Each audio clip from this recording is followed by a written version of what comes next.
everyone, what's up?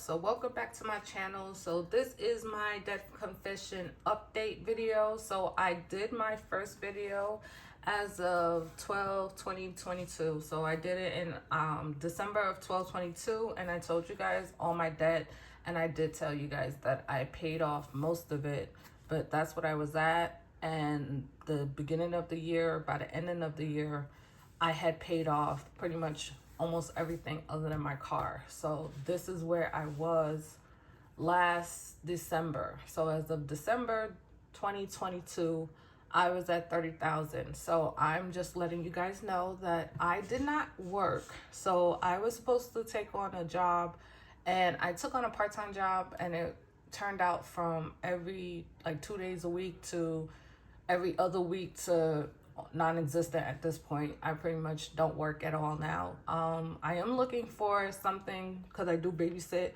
part-time, but I am looking for something. But I realized that the goal of me paying off my car in a year was with me working full-time, and I didn't want to do that. Like, if you did not know, I am retired. I am considered disabled. I am a disabled veteran. So I don't have to work, and my income alone is enough for me to live and be comfortable. So I didn't want to kill myself for something that wasn't necessary.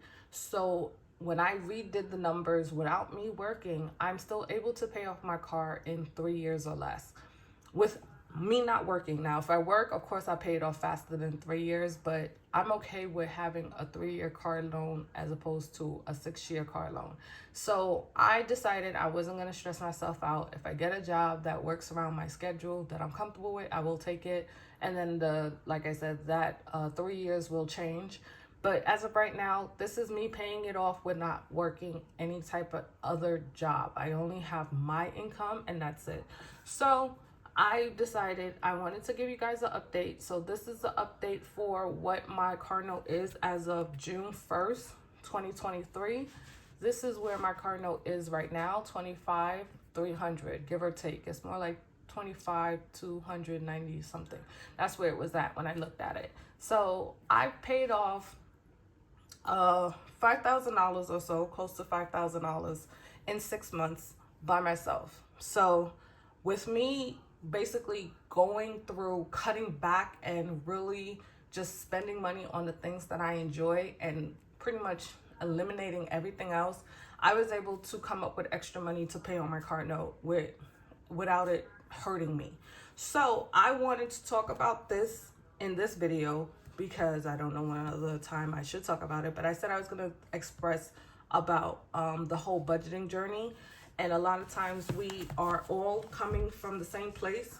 And this is the book that changed my life and made me start looking at my money very differently. And the reason why is because this book is the book a lot of us are, or at least he's the reason why. Not everyone may have read his book, but I did. As you can see, I have his book. I have a couple copies I bought and then I gave away. So I sat there and I said, you know what? I want to express this now because at some point I was going to do it, but I didn't know when. So I figured why I was able to cut back on my budget is because of this book. So in this book, a lot of us are doing baby steps too, which is paying off debt. So in table of contents, he expresses basically the breakdown. So as you can see, he talks about different things that people deal with when it comes to money. And you can see right here, denial, debt miss, money miss. And then it's 2 more hurdles. And it says right here, ignorance and keeping up with the Joneses. That right there is the biggest thing I know a lot of people have that issue with, and understanding their money. So denial and keeping up with the Joneses and not knowing what you're spending, things like that does get a lot of people in trouble. And I just wanted to reference this book because this is what helped me. This is what helped me tremendously. And then, of course, when I went back on because I went through this, I found his book in 2008. I found his book and I got out of debt the first time. And 2009, 2010, I was on that debt-free journey. I did it. I got out of debt. I got myself back into debt. And I realized the problem was I wasn't keeping up with the information of staying out of debt. I didn't have friends that talked about money. I wasn't around people that talked about money. So I went back to my old habits and got myself back in debt. And I did this 2 more times other than the last time. I told you guys before, I do not have credit card debt. I haven't had credit card debt since 2017. And that was the last time I did it because this book is what I went back to. So this is the part of the book that I wanted to reference to let people know. When you hear us talking about zero-based budgeting and things like that, this is where it comes from. He came up with this idea of creating a budget for people who just live an everyday life. Like, don't think that you have to make $1,000 or $100,000 or $500,000 to be on a budget. You should be on a budget if you're making $10 an hour. If you're making $5 an hour, you should be on a budget.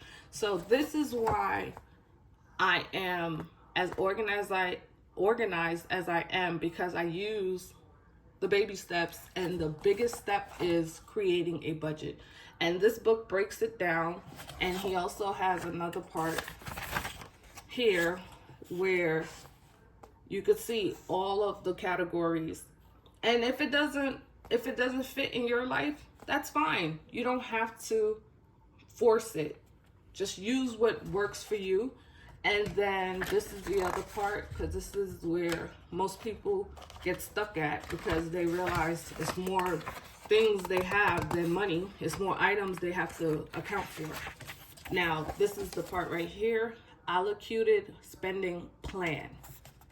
So now you know what your money is that you're bringing in, and then you're allocating it to places where you need to put it. So I just wanted to talk about this real quick. I didn't want to make a long video, but I wanted to talk about the fact that if you're starting out and you don't know where to do, you really are a true beginner.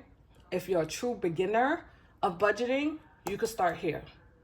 Okay, so I hope this helped, and I hope that you really find some type of use in reading his book or going to his website.